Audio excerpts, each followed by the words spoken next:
ನಮಸ್ಕಾರ ರೈತ ಬಾಂಧವರೇ, ರೈತ ಭಗಿನಿಯರೇ ಹಾಗೂ ಎಲ್ಲ ನನ್ನ ಆತ್ಮೀಯ ವೀಕ್ಷಕರೇ.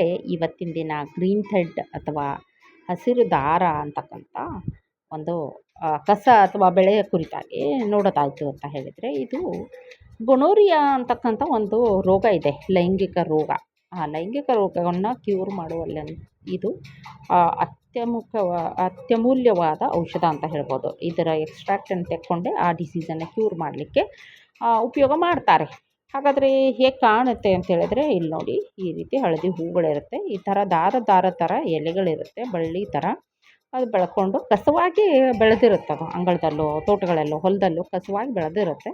ಅದು ಗುರುತಿಡಿಬೇಕಷ್ಟೇ. ಗುರುತಿಡ್ಬಿಟ್ಟು ಯಾವ ರೀತಿ ಬೆಳೆಯೋದು, ಯಾವ ರೀತಿ ಅದನ್ನು ಬಳಸೋದು ಅಂತಕ್ಕಂಥದ್ದನ್ನು ನಾವು ಕಂಡ್ಕೊಳ್ಬೇಕಾಗ್ತದೆ. ತುಂಬ ಚೆನ್ನಾಗಿದೆ. ಇದನ್ನು ಅರ್ಥ ಮಾಡ್ಕೋಬೇಕಷ್ಟೇ.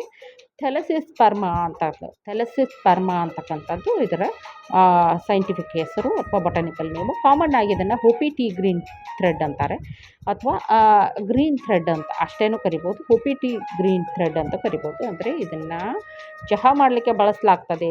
ಯಾವ ಚಹಾ? ಗ್ರೀನ್ ಥ್ರೆಡ್ಡಿನ ಚಹಾ. ಆಮೇಲೆ ನವಜೋ ಥ್ರೆಡ್ ಅಂತಲೂ ಕರೀತಾರೆ. ಅಜ್ವೈನ್ ಥರ ಇದರ ಬೀಜಗಳು ಬರ್ತವೆ. ಕಾಫಿ ಟೀ ಅಂತಲೂ ಕೂಡ ಕರೀತಾರೆ. ಇದನ್ನು ಪಾಪ್ಯುಲರ್ ಆಗಿ ಇಂಡಿಯನ್ ಟೀ ಅಂತಲೇ ಕರೀತಾರೆ. ಚಹಾದ ಪೌಡರ್ನ ಬದಲಾಗಿ ಇದನ್ನು ಬಳಸ್ಕೊಂಡು ಚಹಾವನ್ನು ಹರ್ಬಲ್ ಟೀ ಅಂತ ಹೇಳ್ತೀವಲ್ಲ, ಅದನ್ನು ಮಾಡ್ಕೋತಾರೆ. ಇದು ತುಂಬ ಇಂಡಿಜಿನಿಯಸ್, ಅಂದರೆ ತುಂಬ ಹಳೆಯ ಕಾಲದಿಂದ ವೇದ ಕಾಲದಿಂದ ಇದನ್ನು ಬಳಸ್ಕೊಂಡು ಬರ್ತಾ ಇದ್ದಾರೆ ನಮ್ಮ ಸೌತ್ ವೆಸ್ಟ್ ಅಥವಾ ನಮ್ಮ ಏರಿಯಾದಲ್ಲಿ, ಏಷ್ಯಾ ಏರಿಯಾದಲ್ಲಿ ಅಂಥೇಳಿ. ಇದನ್ನು ಏನು ಮಾಡ್ತಾರೆ ಅಂದರೆ, ಒಂದು ಕಟ್ಟು ಅಥವಾ ಒಂದು ಬಂಡಲ್ಲು ಈ ಸಸಿಯನ್ನು ತೆಕ್ಕೊಳ್ತಾರೆ.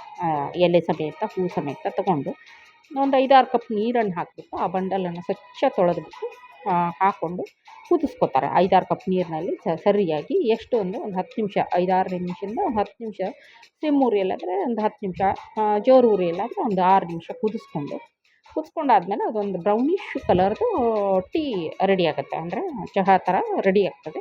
ಅದಕ್ಕೆ ಮತ್ತೇನು ಹಾಕೋ ಅವಶ್ಯಕತೆ ಇಲ್ಲ. ಬೇಕಾದವ್ರು ಬೆಲ್ಲನೋ ಸಕ್ಕರೆನೋ ಅದು ಹಾಕ್ಕೊಳ್ಬೋದು. ಹಾಲು ಗೀಲು ಹಾಕುವಾಗಿಲ್ಲ. ಇದನ್ನು ಹಾಕ್ಕೊಂಡ್ಬಿಟ್ಟು ಸೋಸ್ಕೊಳ್ಬೇಕು ನೀರಿಗೆ. ಎಲ್ಲ ಬಸ್ಬಿಟ್ರೆ ಅದು ಪ್ಲ್ಯಾಂಟನ್ನು ಬಿಸಾಡಿ ಅದು ಇದು ಮಾಡಿದ್ರೆ ಮೆಡಿಸಿನಲ್ ಪ್ಲ್ಯಾಂಟು ಇದು ತುಂಬ ಚೆನ್ನಾಗಿರ್ತದೆ. ಟೇಸ್ಟು ಚೆನ್ನಾಗಿರ್ತದೆ, ಅರೋಮಾ ಚೆನ್ನಾಗಿ, ಅಂದರೆ ವಾಸನೆ ಇರ್ತದೆ, ಗಂಧಭರಿತವಾದ ವಾಸನೆ ಇರ್ತದೆ. ತುಂಬ ಒಳ್ಳೆಯದು ಅಂತ ಹೇಳ್ಬೋದು. ಇದ್ರ ಬೆನಿಫಿಟ್ ಏನು ಅಂತ ಹೇಳಿದರೆ, ಮೊದಲು ಹೊಟ್ಟೆ ನೋವನ್ನು ಯಾರೆಲ್ಲ ಮಕ್ಕಳಿಗಿರ್ಬೋದು, ದೊಡ್ಡವ್ರಿಗಿರ್ಬೋದು, ಹೆಣ್ಮಕ್ಳಿಗಿರ್ಬೋದು, ಹೊಟ್ಟೆ ನೋವನ್ನು ಕಡಿಮೆ ಮಾಡುತ್ತೆ. ಅಂದರೆ ಜಂತುಗಳಾಗಿರುತ್ತೋ ಇನ್ನೇನೋ ಆಗಿರುತ್ತಲ್ಲ, ಕಡಿಮೆ ಮಾಡ್ತಾರೆ. ಫೀವರ್ ಬಂದಿತ್ತು ಅಂತ ಹೇಳಿದರೆ ಇದು ಕುಡಿದ್ರೆ ತಕ್ಷಣ ನಾರ್ಮಲಿಗೆ ಬರುತ್ತೆ. ಗೊನೋರಿಯಾ ಅಂತಕ್ಕಂಥ ಲೈಂಗಿಕ ರೋಗ ಇದೆ. ಆ ರೋಗ ವೈರಾಣುವಿಂದ, ಬ್ಯಾಕ್ಟೀರಿಯಿಂದ ಹರಡ್ತಾ ಇರ್ತದಲ್ಲ, ಆ ರೋಗವನ್ನು ಕಂಟ್ರೋಲ್ ಮಾಡಲಿಕ್ಕೆ ಇದರ ಒಂದು ಕಷಾಯ ಅಥವಾ ಹರ್ಬಲ್ ಟೀಯನ್ನು ಕುಡಿಬೇಕಾಗ್ತದೆ. ತುಂಬ ಒಳ್ಳೆಯದು. ಗುಪ್ತ ರೋಗಗಳ ಸಮಸ್ಯೆಗಳಿಗೆ ಇದು ಒಳ್ಳೆಯದು ಅಂತ ಹೇಳ್ಬೋದು ನಾವು ಈ ಬೆಳೆ. ಅದಲ್ಲದೆ ಬ್ಲಡ್ ಸರ್ಕ್ಯುಲೇಷನನ್ನು ಇಂಪ್ರೂವ್ ಮಾಡುತ್ತೆ. ಸ್ಟಮಕ್ ಅಪ್ಸೆಟ್ ಆಗಿರುತ್ತಲ್ಲ, ಅಲ್ಲಿ ಕೂಡ ಇದು ಸಹಾಯ ಮಾಡ್ತದೆ ಅಂತಕ್ಕಂಥದ್ದನ್ನು ಹೇಳ್ತಾ, ಆದ್ದರಿಂದ ಗುಪ್ತ ರೋಗಕ್ಕೆ ಇದು ಹೆಲ್ಪ್ ಆಗ್ತದೆ ಅಂತ ಹೇಳಿದರೆ ನಾವು ಏನು ಮಾಡಬೇಕು, ಬೆಟರು ಒಂದು ಪಾಟಲ್ಲೋ ಅದನ್ನು ಹಾಕ್ಕೊಳ್ಬೇಕು. ಮತ್ತು ಯಾವ ರೀತಿ ಕಾಣ್ತದೆ ಬೆಳೆ ಅಂತಕ್ಕಂಥದ್ದು ನೋಡಿಟ್ಕೋಬೇಕು. ಅದನ್ನು ಜೀವನದಲ್ಲಿ ಬಳಸೋದಾಗ್ತದೆ. ಯಾವಾಗಲೂ ಮೆಡಿಸಿನ್ನೇ ತೊಗೊಂಡು ಕ್ಯೂರ್ ಮಾಡಬೇಕು ಎಲ್ಲ ರೋಗಗಳನ್ನ ಅಂತಿರಲ್ಲ. ಕೆಲವಷ್ಟು ರೋಗಗಳಿಗೆ ಮನೆ ಮದ್ದುಗಳು ಇರ್ತವೆ. ಮನೆ ಸುತ್ತಮುತ್ತಲೇ ಬೆಳೆಯುವಂಥ ಸಸಿಗಳಿರ್ಬೋದು, ಮನೆಯಲ್ಲೇ ಸಿಗ್ತಕ್ಕಂಥ ಪದಾರ್ಥಗಳಿರ್ಬೋದು ಕೂಡ ಬೆಳೆಸ್ಕೊಂಡು ನಾವು ಕಂಟ್ರೋಲನ್ನು ಮಾಡ್ಬೋದು. ಹಾಗಾದರೆ ಈ ಮುಂದಿನ ವೈದ್ಯಕೀಯ ಅಥವಾ ಔಷಧೀಯ ಬೆಳೆಯ ಕುರಿತು ನಾಳೆ ಮಾತಾಡೋಣ. ಇವತ್ತಿನ ಟ್ಯಾಗ್ಲೈನ್ ಬಂದು, ಕಬ್ಬಿಣವನ್ನು ಯಾರು ನಾಶ ಮಾಡ್ತಾರೆ ಗೊತ್ತಾ? ಕಬ್ಬಿಣವನ್ನು ನಾಶ ಮಾಡಲು ಯಾರೂ ಬರಬೇಕಾಗಿಲ್ಲ. ಅದರೊಳಗಿರ್ತಕ್ಕಂಥ ತುಕ್ಕೆ ಅದನ್ನು ನಾಶ ಮಾಡ್ತದೆ. ಅಂದರೆ ಕಬ್ಬಿಣ ಯಾವಾಗ ತುಕ್ಕು ಹಿಡಿತದೋ ಅದೇ ಅದನ್ನು ನಾಶ ಮಾಡ್ತದೆ. ಹಾಗಾಗಿ ಒಬ್ಬ ವ್ಯಕ್ತಿ ಬೇರೊಬ್ಬರಿಂದ ನಾಶ ಆಗಲ್ಲ. ಅವನ ಮನಸ್ಸಿನಲ್ಲಿರತಕ್ಕಂತಹ ವಿಕೃತ ವಿಚಾರಗಳೇ ಮನುಷ್ಯನನ್ನು ಹಾಳು ಮಾಡ್ತವೆ. ಆದ್ದರಿಂದ ವಿಚಾರಗಳನ್ನು ಒಳ್ಳೆಯದಾಗಿಟ್ಕೊಳ್ಬೇಕಾಗುತ್ತೆ.